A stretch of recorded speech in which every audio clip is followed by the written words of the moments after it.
More bonuses, tuition, and loan forgiveness. It's all part of a major announcement for Florida teachers from Governor Ron DeSantis this morning. At Armwood High School in Seffner, DeSantis talked about his initiative to reform the Best and Brightest program. That includes $422 million toward bonuses towards deserving teachers that would not be based on SAT or ACT requirements. Another part of that initiative includes tuition and loan forgiveness for hundreds of new teachers who commit to working in Florida for 5 years.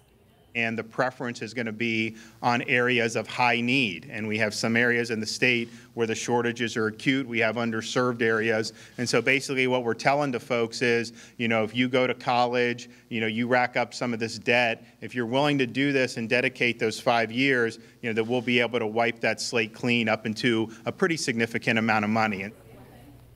You may remember Governor DeSantis also announced an executive order to get rid of Common Core. He has asked the Education Commissioner to review the standards and make recommendations by January 1st of next year.